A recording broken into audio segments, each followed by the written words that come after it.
Welcome to ProjectME the Podcast. I'm your host, Tiffany Carter, the founder of ProjectME, multi-millionaire entrepreneur, former TV newscaster, money-making expert, female empowerment speaker, and self-proclaimed office supply addict. My mission is to take the mystery out of making big money. Every week on ProjectME the Podcast, I'll share success tips, strategies, and stories from other entrepreneurs, experts, and millionaires, showing you exactly how you can achieve your most exceptional life. Now let's get to it.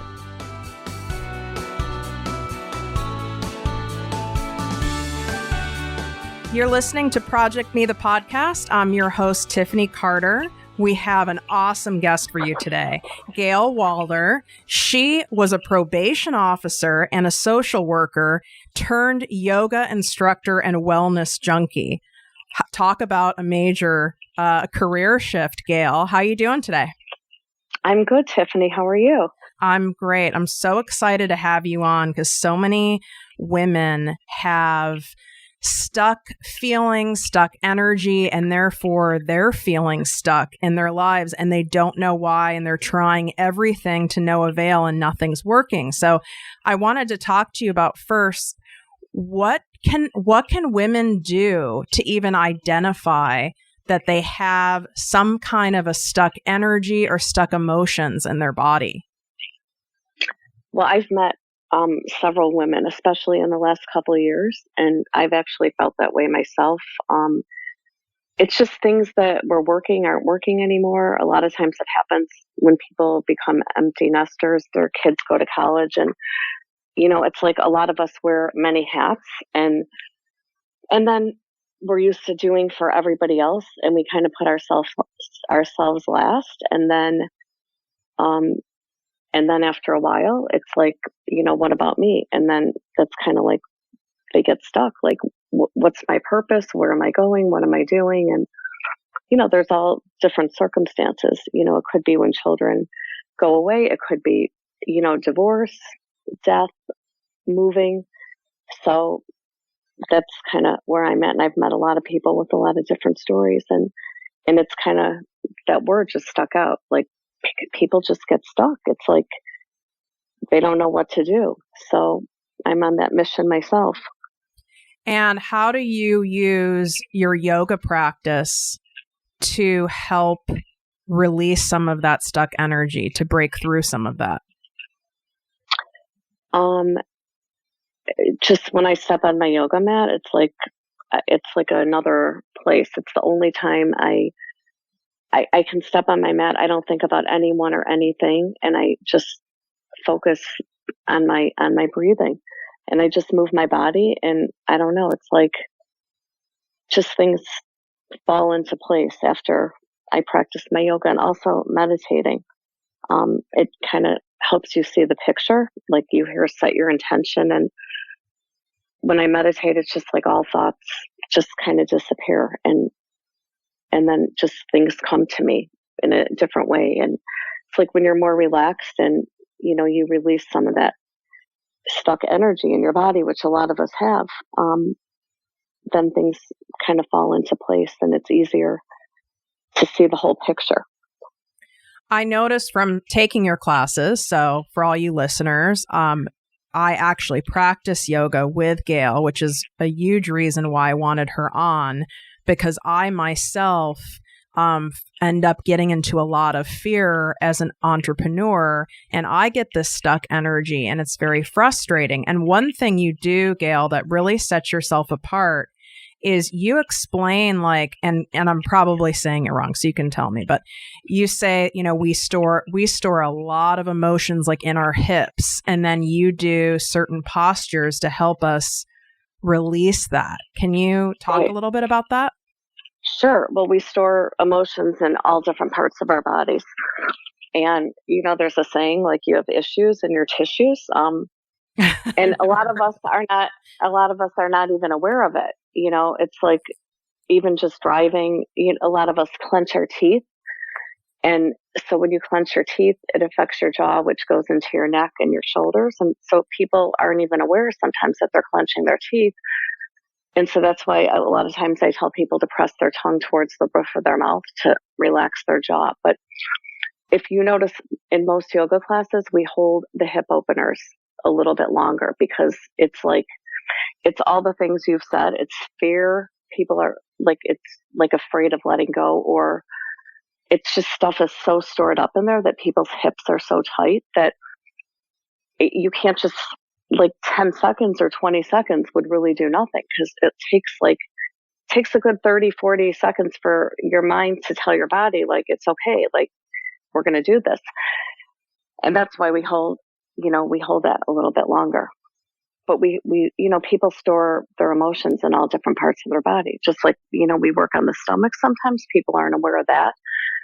You know how I have people lay sometimes on a blanket, because a lot of people, it's it goes right into your gut, your hara. And we spend so much time holding everything in our stomach that we need to find a way to release it also. Yeah, a lot of women suffer from GI and gut discomfort and stomach issues. Mm-hmm.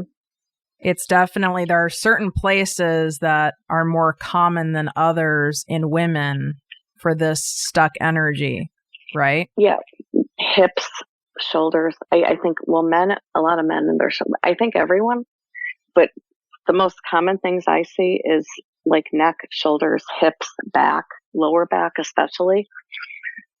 And then, a lot of us are our upper back, which people don't realize, the thoracic spine. It's especially kids nowadays. It almost looks like they're wearing a backpack on their back, which they're really not, but it's just, from computers and just sitting in that position, it's people forget their posture.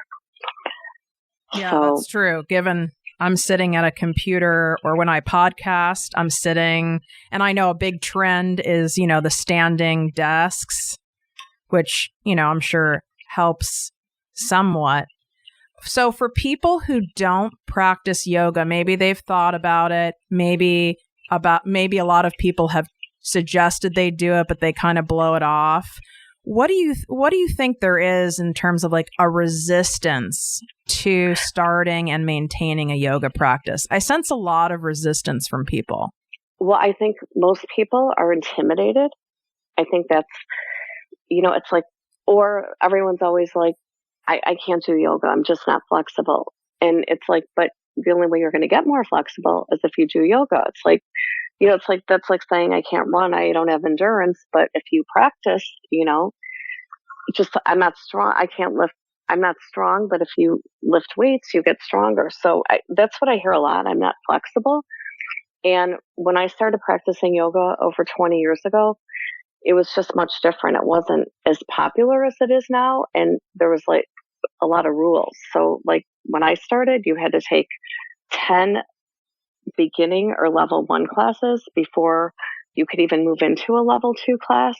And then you had to practice for a whole year before you could go into a level 3. And now it's kind of everybody's together. And I think a lot of people don't want to, start from the beginning or be in a beginner class, which it's to protect you, to make you safe. And so people just start, and then they want to do what everyone else is doing. And sometimes it's harder. But, it doesn't matter what class you're in. It's not really the posture. I've said this before, and I actually learned this in one of my teacher trainings. You could be in the most advanced pose, like an arm balance, an inversion. And if your mind is all over the place, you're really not practicing yoga, but you could be in child's pose or just honoring your body laying there.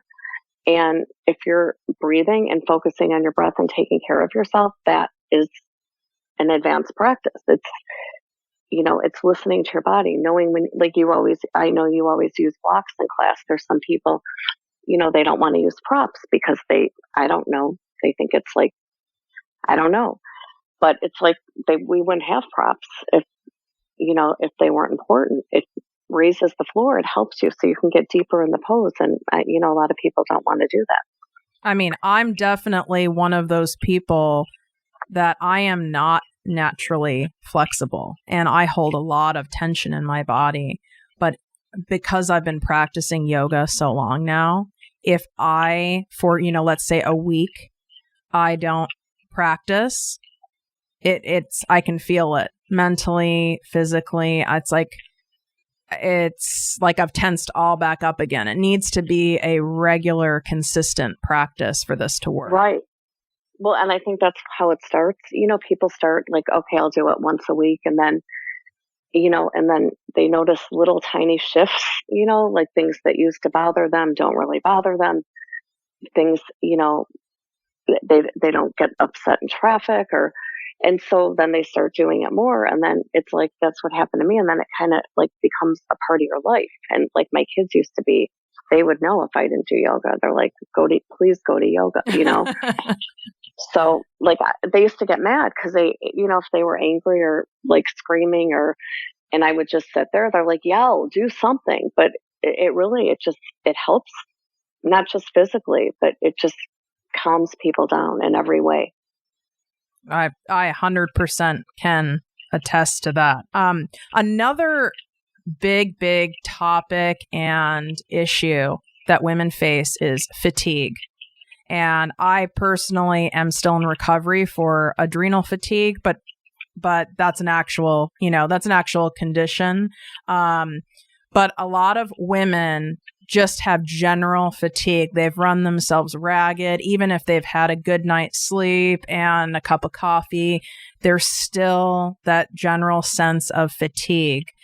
What do you suggest in terms of like a physical practice, a mental practice, like some tips that can maybe help lift that fatigued energy?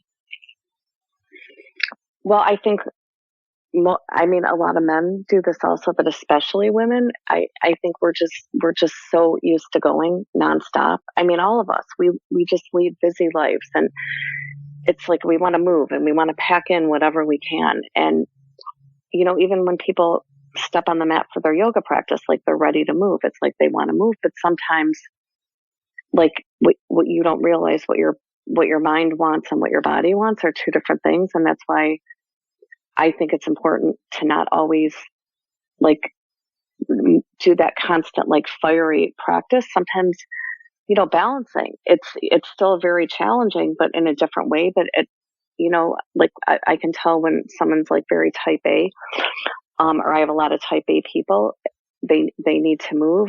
So we move. But then if I work on balancing, it forces them to slow down and to get out of their head, because you really can't balance if you're thinking, you have to, it really helps you to focus and get out of your head. And there's just other ways besides, always like doing that, because we move so fast in life. And so in yoga, actually, the slower you move and the deeper with your breath, the more benefits you're going to get. And you're going to really get deeper in the pose. And I always say what makes yoga different than any other exercise, it's not really exercise, is, if you're on a treadmill or an elliptical or you're in a class, it's like you're moving really fast, and so you're just not thinking. But when you get in these yoga poses and you have to hold them, it's like you go really deep. And then when you're in this pose, like stuff starts to come up, and then the mind starts to wander, and it's like that whole process. And it's like, how do you stay calm and breathe when things are uncomfortable and challenging? So I think it's finding that balance. And, there's things that I think there's one class where I teach right now, but Yoga Nidra is also an amazing practice. It's kind of like yogic sleep, but you're not really sleeping, but it helps you relax the body. And, yin is important. It's where you hold poses for a long time. Most of them are on the ground, and it's maybe just 5 or 6 poses in the whole class, but you hold them each for like 5 to 7 minutes. And it just like, it helps everything finally just relax, and it gets deep in there. And the thing when you said yin, and I laugh because I avoided doing any types of, yoga practices that were slower and more meditative, because I'm a driver type personality. So I'm like, well, I'm not getting a workout. I'm not burning calories, but there's a balance there. I had it kind of backwards, because if you're always doing, a high cardio, heart pounding activity, you're not giving your body that like deep restorative type of energy it needs. right? Right. But even if you're doing like a power or a vinyasa yoga class, which is challenging, it's just you move in a different way. You move more mindfully. And like because in a health club where I teach, you can't really adjust the heat, where some classes people make it really hot. But when you're breathing the proper way, you build that your own heat, which people that only do hot yoga, maybe they've never experienced it, but it's like you have this internal radiator inside your body. And the deeper you breathe, it's like you see that heat comes out, and it's a different kind of sweat than like, than working. And I am right there with you, because people don't believe that I was a type A personality, and I never stopped moving. And people say I'm so calm, they find it hard to believe, but I was the same way. And it was really hard for me to just like sit in poses and hold poses. But it's like the more you do, you just see the benefits. And it's just a great balance to any other kind of physical exercise. And they kind of just go together in all ways. I had no idea that you were that like type A personality, because you're very calming. But that goes to show you what we're talking about today actually works. Yeah, I'm still a multitasker, but I still am always moving, but my yoga practice grounds me in life, yoga and meditation, because I'm learning to slow down and take care of myself and make time for myself, which I think is really important for all of us. And since I didn't mention it earlier, which I should have, because it's an accomplishment in of itself, Gayl is a mother of 4 on top of all this. So that's enough right there as it is. That every day is an adventure. Yes. A lot of, I've noticed, of our world thought leaders, multi-millionaires, billionaires, when I read a lot of autobiographies and I listen to documentaries, and most all of them have meditation, journaling, and or yoga, or all 3 in their regular, consistent wellness routine. And I find that interesting. When you see a commonality like that, it's there for a reason. Why do you think that is? Because if you can't like quiet your mind and get your thoughts together, they're kind of like all over the place. It just helps put things into perspective, and the whole thought process, and just slowing everything down. And I mean, they all serve different purposes. Like yoga's physical, but it's not necessarily like always intense. Meditation is really hard for people, and to just sit and like tune everything out, it's like the monkey mind, which I mean, it's hard for everyone, but the more you do it, it's just like, I never thought I could sit still and meditate for 45 minutes or an hour, but it's very easy for me now. And so I always tell people, even if they can only do like a minute or 2 just to start, and then every day build it up, even 5 minutes. And if you have to listen to a guided meditation just to help quiet the mind a little, that's okay too. But and then the journaling is something that a lot of people, don't always know about. But when I was younger, I had a diary. We used to call it, and so I used to write a lot. And then when I got busy, I kind of neglected it. And especially the last year or so, I've had some health issues, and I couldn't do what I was used to doing. And I really relied on my journaling. And it's like therapy. And there's lots of different, there's different people say, oh, I don't want anyone to read my stuff, but they don't have to. And even if you write in a journal, like if there's also this exercise, if you want to get rid of something, or you don't want anyone else to say it, or you're trying to release something from your body, you can actually write for 12 minutes without lifting the pen.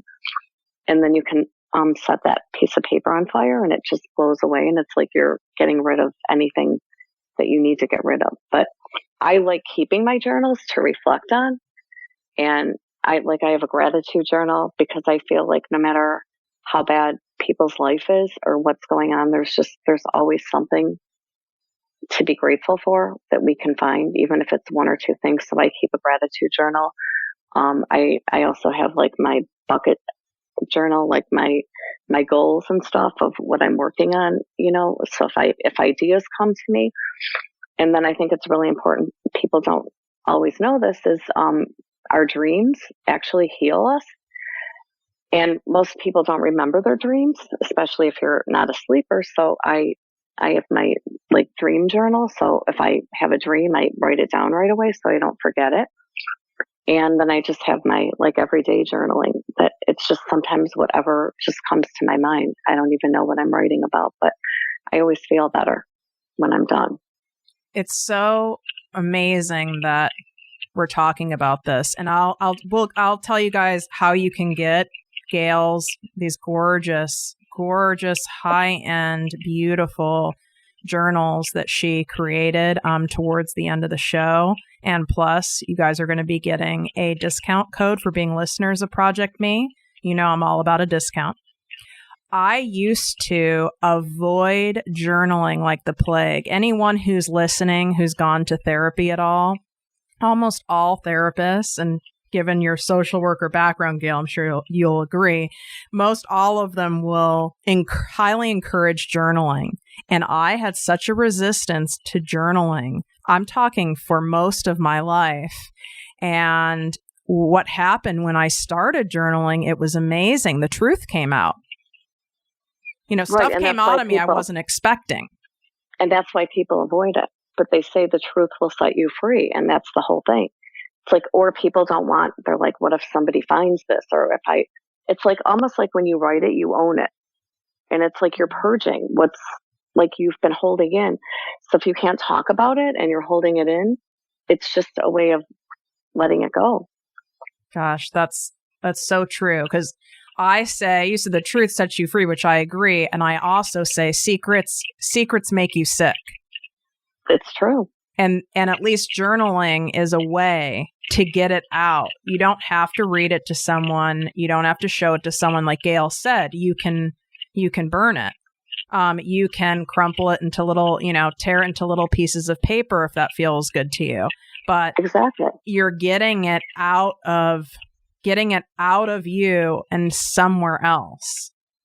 Right. Even when I was practicing social work, somebody was really angry or sad, or they had a confrontation with someone, it's even if you never send the letter, if you just write it, it's your way of getting it off your chest instead of holding on to those feelings.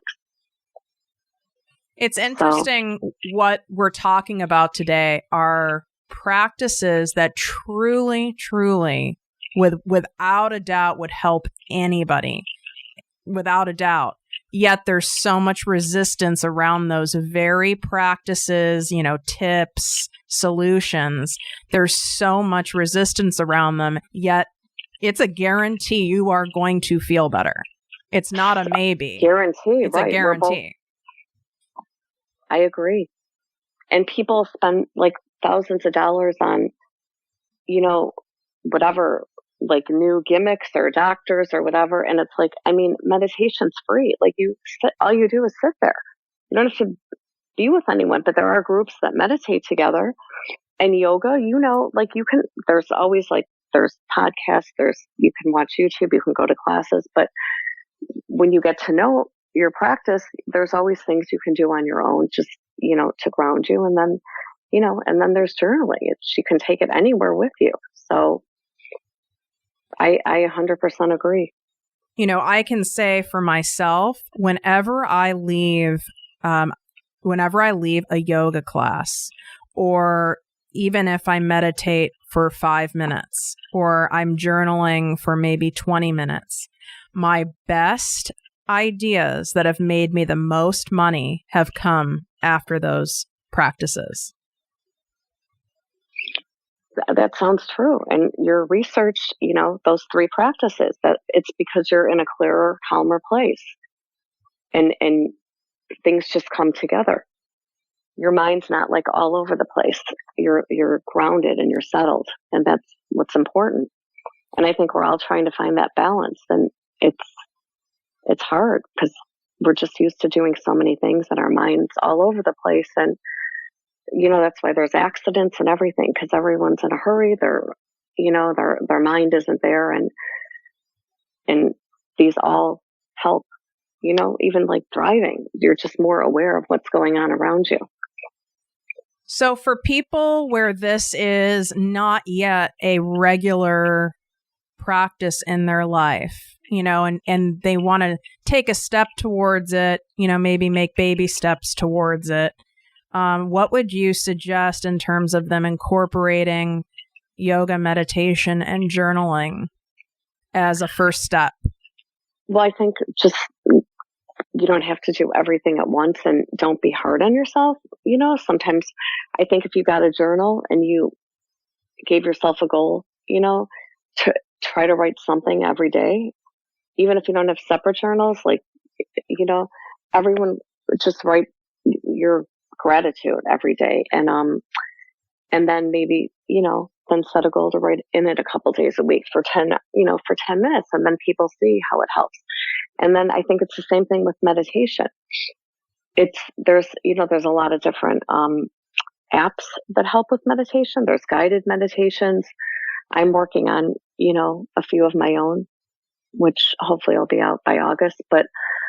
And then the same thing with yoga. If people are afraid to come to a class, or they're intimidated, or they don't have time, you can practice, from your house, or just watch a video and just watch a beginning class and see what people do. And, and I think that's just the way to start. Take baby steps and not put unrealistic expectations.